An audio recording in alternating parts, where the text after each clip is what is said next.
लेकिन सबका डर से हुए हैं फरार, अब छापड़ा लौट के न जाएंगे, नून रोटी खाएंगे, जिंदगी संग ही बिताएंगे। ठीक है। मेरे पापा तो मेरे हीरो ही हैं और मम्मी मेरी हमेशा हम लोगों को पालने में बहुत कष्ट कष्ट सहा उन्होंने। मेरे जीवन में मेरे मम्मी पापा का बहुत बड़ा रोल है, क्योंकि पापा को खाना बनाने का प्रॉब्लम होता था, दिनों रात उनको काम करना होता था। अपने माँ बाप को हमेशा प्रायोरिटी दीजिए। KKR 27 खेसारी कृति ऋषभ। भोजपुरी इंडस्ट्री के राजा खेसारी लाल यादव आज हमारे साथ जुड़ चुके हैं, वो भी खास दिन पर। तो चलिए उनसे ही जानते हैं कि आज एक नया कदम आपने उठा लिया है आपकी लाइफ में। सो क्या कहना चाहेंगे, कौन सा वो कदम उठाया? नहीं, ये मेरे लिए नया कदम नहीं है, मैं इसके लिए नया हूँ। संगीत के लिए हम कभी, हमारे लिए संगीत नया नहीं हो सकता, उसके लिए हम नहीं होते। संगीत की विधा जो होती है हमारे जीवन में, आज मैं जो जो कुछ भी हूँ, चाहे इस स्टूडियो का उद्घाटन हो या इस घर का गृह प्रवेश हो, तो ज़िंदगी में इसी संगीत की वजह से मेरे जीवन में हर चीज़ मिला है। तो मेरे लिए संगीत दुनिया का सबसे बेस्ट चीज़ है, जिसके वजह से मेरी पहचान बनी, जिसके वजह से एक नॉर्मल लड़के को, एक गरीब परिवार के बच्चे को लोगों ने इतना प्यार और आशीर्वाद और स्नेह दिया। तो उसका सीधा श्रेय जाता है मेरे संगीत को, कि संगीत नहीं होता तो शायद मेरी ज़िंदगी कुछ थी ही नहीं।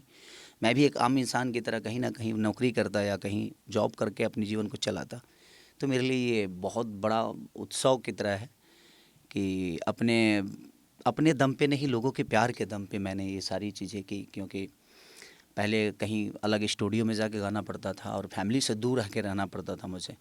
यहाँ से जाना 2 घंटे 2.5 घंटे का वो जर्नी था। तो हम और सतीश जी हमारे, जो कि ऑडियो लैब के मालिक हैं, तो ये स्टूडियो उन्हीं के ज़िम्मे है और ऊपर ऑफिस है मेरा। और इससे हो जाएगा कि मैं घर से आकर, और खाना बनेगा तब तक मैं एक सिनेमा डबिंग कर दूंगा।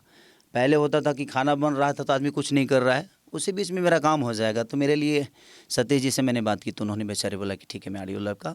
तो मैंने ये 2 बंगलो खरीद के फिर सारी चीज़ें की।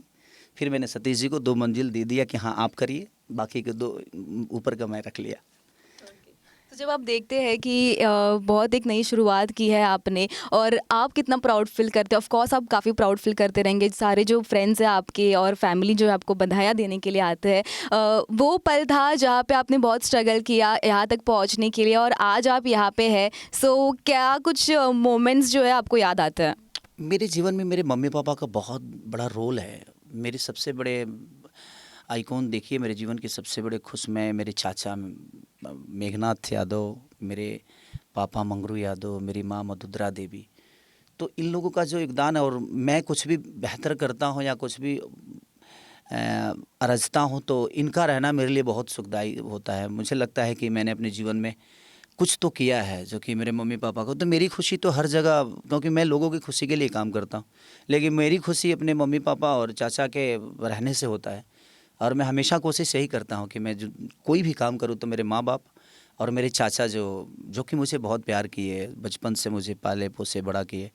क्योंकि गरीबी थी तो मम्मी हमेशा हमसे दूर रही, 6 साल की उम्र में वो छोड़ के गई थी मुझे, क्योंकि पापा को खाना बनाने का प्रॉब्लम होता था, दिनों रात उनको काम करना होता था। तो उसमें उनका भी गलती नहीं है, क्योंकि एक छोटा परिवार होता है और उसको चलाना बड़ा कठिन होता है, और गरीबी में ज़िंदगी को जीना बड़ा कष्टदायक है। लेकिन आज सब कुछ है, तो आज सब कुछ है तो मेरे साथ हैं, ये मेरे लिए सुखदायक है। आपकी आवाज़ के ऑडियंस काफ़ी दीवाने हैं, आपके गाने के भी। सो अगर ऑडियंस के लिए फ़िलहाल अभी के मोमेंट में कुछ गाना आप पेश करना चाहें तो? अभी तो माहौल ही अलग है, लेकिन सबका डर से हुए हैं फरार, अब छापड़ा लौट के न जाएंगे, नून रोटी खाएंगे, जिंदगी संग ही बिताएंगे। ठीक है। Thank you so much. और इसी के साथ ऑडियंस को क्या कहना चाहेंगे? काफ़ी सारे प्रोजेक्ट्स जो है आपके रहेंगे लाइनअप पे, तो कब कितना इंतज़ार करना पड़ेगा? बस ऑडियंस से यही कहना चाहूँगा कि मम्मी पापा का रहना आपके जीवन में बहुत बड़ा, वो एक समझिए कि इतिहास की तरह है। ज़िंदगी में जब तक जिए अपने माँ बाप को हमेशा प्रायोरिटी दीजिए, क्योंकि मुझे लगता है कि आज हमारी जीवन यहाँ तक पहुँची है तो माँ बाप का बहुत बड़ा योगदान है। और इसीलिए मैं हर अपनी खुशी में अपने मम्मी पापा को हमेशा शामिल करता हूँ, क्योंकि मुझे लगता है कि मेरे लिए तो पूरी दुनिया हो सकती है, लेकिन मैं उनकी दुनिया हूँ। और शायद जो वो नहीं कर पाए और वो आज उसका पूजा करा रहे हैं, तो उनके लिए तो बहुत खुशी का पल है। तो मेरे पापा तो मेरे हीरो ही हैं, और मम्मी मेरी हमेशा हम लोगों को पालने में बहुत कष्ट कष्ट सहा उन्होंने। तो इसलिए कोशिश हमेशा इसीलिए करता हूँ, आप लोगों से भी मैं यही कहूँगा कि अगर आपके जीवन में माँ बाप हैं तो सबसे पहले अपनी खुशियों में उनको शामिल करिए। पूरी ज़िंदगी आपके कदमों में होगी, पूरी दुनिया आपके कदमों में होगी, क्योंकि माँ बाप से बढ़कर कोई ना बोझा है और ना ही कोई तीर्थ यात्रा और ना ही कोई उपलब्धि। तो जब तक है उनका सेवा करिए और उनको हमेशा प्रायोरिटी देते रहिए। एक और चीज़ पूछनी थी कि आप स्टूडियो का नाम है KKR27। सो ये जो नाम है वो किस बेसिस पे आपने रखा है? खेसारी कृति ऋषभ और 27 मेरे दोनों बच्चों का डेट ऑफ बर्थ 27 है।